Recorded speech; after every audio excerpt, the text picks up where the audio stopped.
Subject ज्ञान YouTube channel आपका हार्दिक स्वागत करता है।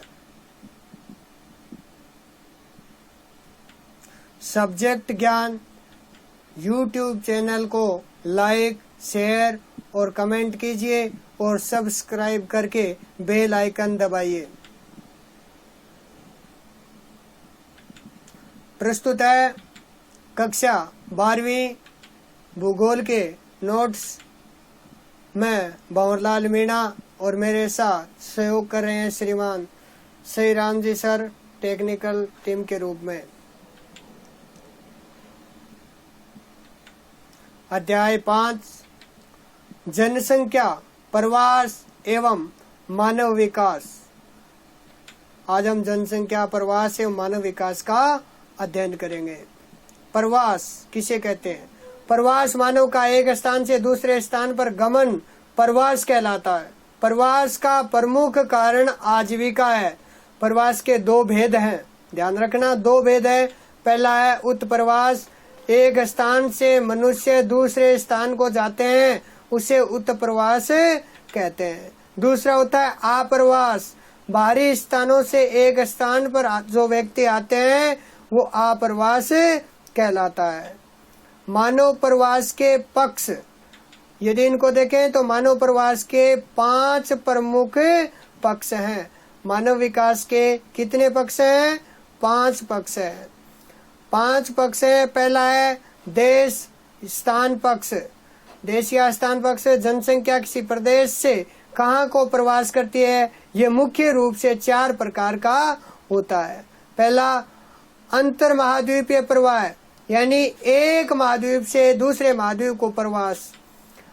अंतर्राष्ट्रीय प्रवास, एक देश से दूसरे देश को प्रवास।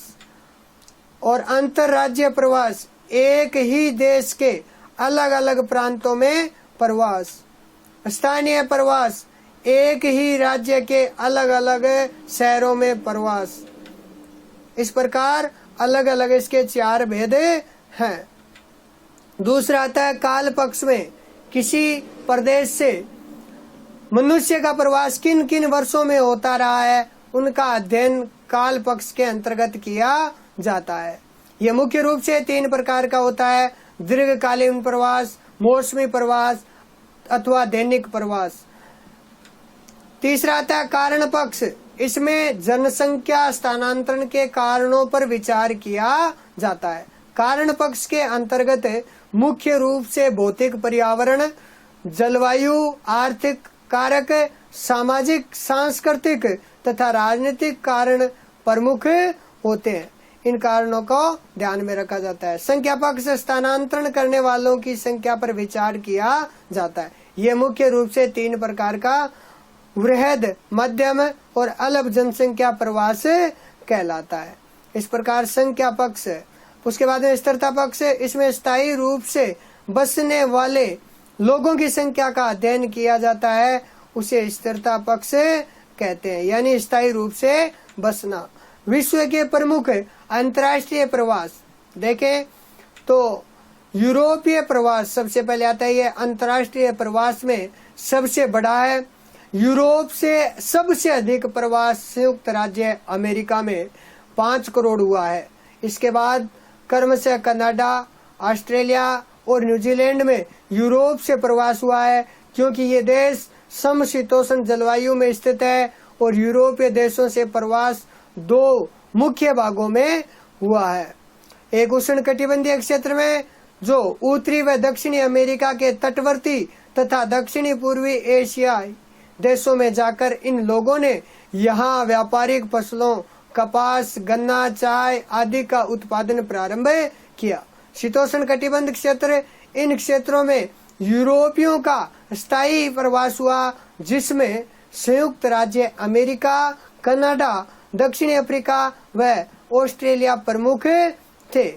ऑस्ट्रेलिया, अफ्रीका और अमेरिका, इनका प्रमुख प्रवास हुआ। आगे आता है एशियाई प्रवास। एशियाई प्रवास में देखें तो मानव प्रजाति का उत्पत्ति स्थल मध्य एशिया को माना जाता है। मध्य एशिया से ही मानव का प्रवास प्रारंभ हुआ था। सर्वाधिक प्रवास चीन से दक्षिण पूर्वी एशिया के देशों में हुआ, जापान से, अमेरिकी देशों तथा भारत से म्यांमार सहित पड़ोसी देशों में प्रवास हुआ। भारत बांग्लादेश के मध्य प्रवास विश्व में सर्वाधिक प्रभाव वाला क्षेत्र है। भारत और बांग्लादेश के मध्य वाला प्रवास। अंतर्देशीय प्रवास देखें तो ये दो प्रकार का होता है। पहला अंतर प्रांतीय प्रवास, जो एक ही देश के विभिन्न प्रांतों में प्रवास होता है। भारत में सर्वाधिक प्रवास उत्तर प्रदेश तथा बिहार से हुआ, जबकि सर्वाधिक आप्रवास क्रमशः महाराष्ट्र, दिल्ली, गुजरात में हुआ है। इस प्रवास में महिलाओं की तुलना में पुरुषों की संख्या में प्रवास अधिक हुआ है।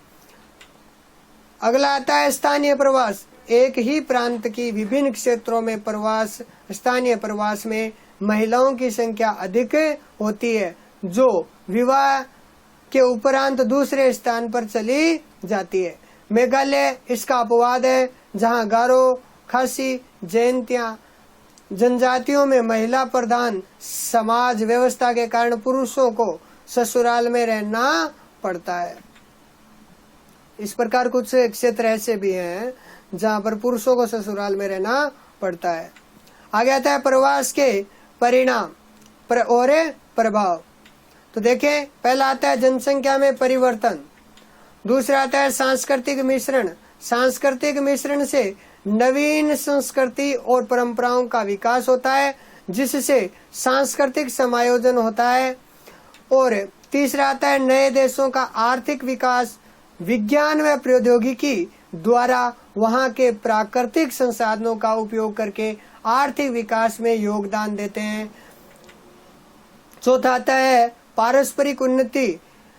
पांचवा आता है नए वातावरण से समायोजन। और छठा आता है सद्भावना का विकास। आदि ये प्रवास के परिणाम और प्रभाव है। मानव विकास की संकल्पना क्या होती है? मानव विकास से तात्पर्य है मानव को उपलब्ध विकल्पों व स्वतंत्रताओं में वृद्धि से है, जो उनके जीवन स्तर में सुधार लाते हैं। मानव विकास की अवधारणा का प्रतिपादन डॉक्टर महबूबुल हक, जो पाकिस्तान के द्वारा 1990 में किया गया था।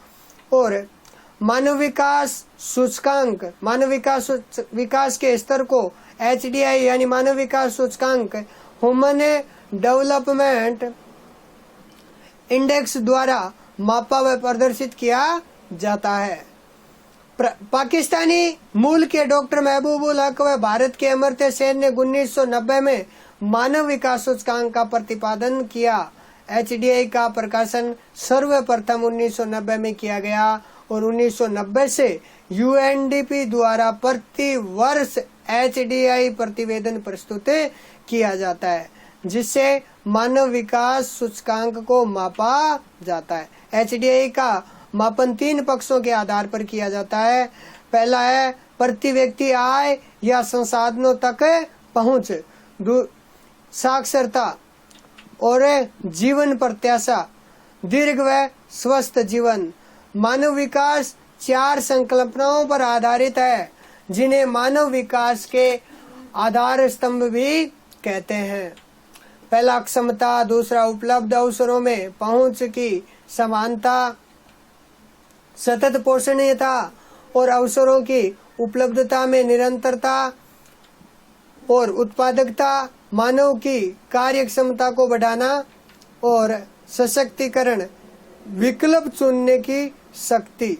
इस प्रकार ये संकल्पना को प्रतिपादित करते हैं। HDI रिपोर्ट 2016 के अनुसार विश्व के देशों का HDI यानी मानव विकास सूचकांक रिपोर्ट 2016 में कुल 128 देशों को सम्मिलित किया गया था और इस प्रतिवेदन का शीर्षक प्रत्येक के लिए मानव विकास ही था।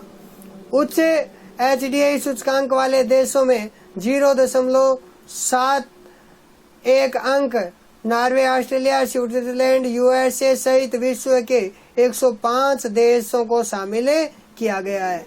मध्य में HDI सूचकांक वाले देश 0.07, जिसमें भारत, श्रीलंका, चीन, नेपाल, भूटान, पाकिस्तान सहित विश्व के 42 देशों को इसके अंतर्गत सम्मिलित किया गया है। निम्न HDI सूचकांक वाले देश विश्व में न्यूनतम HDI सूचकांक वाले देश क्रमशः सेंट्रल अफ्रीकन रिपब्लिकन का है। इस वर्ग में 41 देश सम्मिलित किए गए हैं। HDI रिपोर्ट 2016 के अनुसार भारत का 131वां स्थान है और भारत में उच्च HDI वाले राज्यों में क्रमशः केरल प्रथम, दिल्ली द्वितीय तथा हिमाचल प्रदेश तृतीय स्थान पर है। निम्नतम HDI सूचकांक वाले राज्यों में क्रमशः बिहार, उड़ीसा और छत्तीसगढ़ है। उसके बाद में अगले पॉइंट की तरफ चलते हैं, अगले वीडियो में देखेंगे। यदि आपको यह वीडियो पसंद आया है तो आप सब्जेक्ट ज्ञान YouTube चैनल को लाइक, शेयर, कमेंट कीजिए और सब्सक्राइब करके बेल आइकन दबाइए। आपने अपना अमूल्य समय दिया, इसके लिए आपका बहुत बहुत धन्यवाद।